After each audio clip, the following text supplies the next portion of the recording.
So I was the kid in class who was always waiting for the next oral presentation, and as best as I could, I would try to work some theatrical element into it and create dramatic effect. Backing tracks, costumes, why not?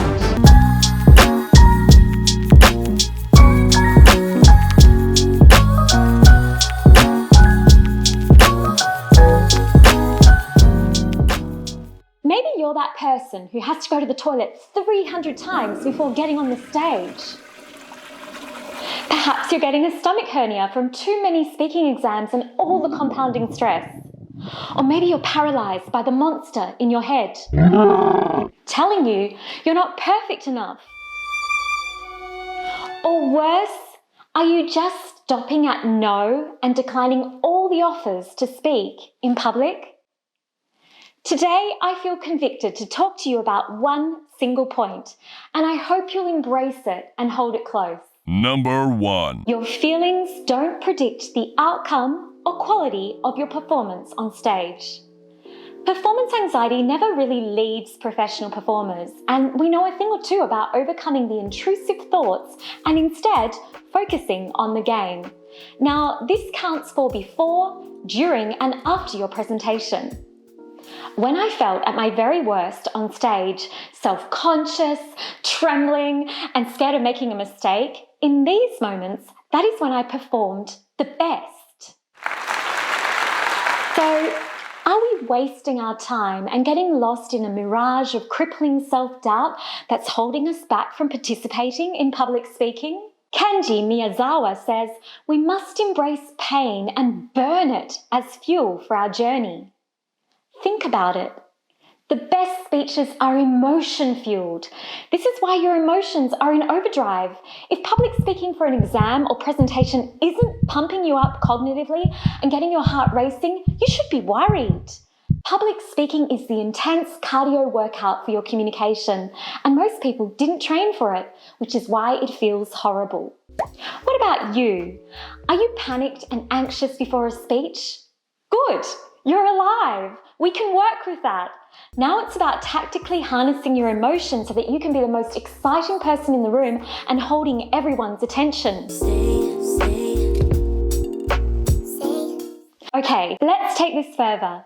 Let me prove why how you feel doesn't determine the outcome. If we step outside of public speaking and look at just general work, I could sit and do a massive amount of work and feel fatigued, but be highly productive and still get lots done.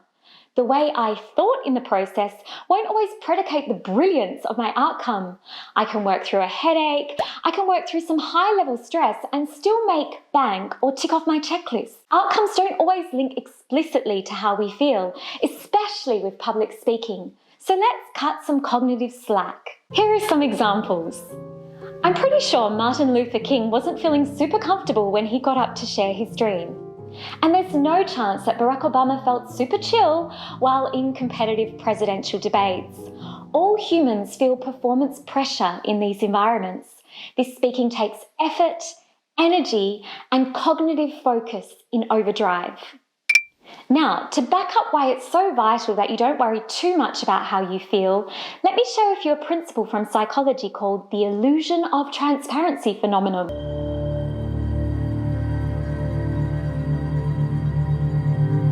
While that sounds somewhat transcendental, it's something we all trip up on. So let's debunk this. The illusion of transparency is a myth that goes like this. My knowledge or feelings about a situation leak out to others so much that everyone in the room watching me can read my mind and understand exactly what I'm feeling. Not true. The illusion of transparency is a limiting belief. We feel it because we're emotional, interactive beings, but it's an illusion. Let's isolate which beliefs we have about our speaking skills and determine which are limiting and empowering and science-backed. Communication growth is a daily act. We have to practice our tactical speaking skills, and most people over-evaluate their abilities and give themselves points and tickets that they don't even have. So there will be some fragile aspects in your public presentation skills, especially if you haven't learnt the science behind what makes a good presenter. But I want you today to think less about how you're feeling and start learning what makes someone magnetizing. Now, I have research on this, and that's what I'll reveal and go into so deeply through action-based training in my program, the C-Suite. But for now, while the doors are closed, because we're not taking enrollments until next year, I want you to set aside some time, get ready for the C-Suite, and start looking at possible limiting beliefs or intrusive thoughts that you have concerning this critical space. Holding back from developing your public speaking will set you back. It's a skill that companies want. It can propel or combust your career.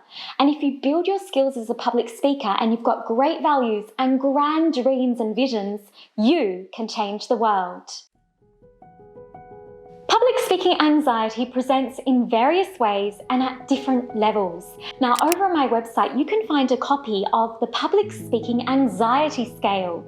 I've prepared this for you so that you can get scientific insight into the extent that speaking anxiety is impacting on you. So go across to the website, you can do the survey for free. It will give you a result at the end of it so that you can get more insight into where you're sitting in terms of developing comfort when public speaking and moving towards magnifying your oration skills. So I hope you enjoyed this one. Don't forget to give it a thumbs up or ask me a question in the comments below, and I'll see you in the next one. Ciao!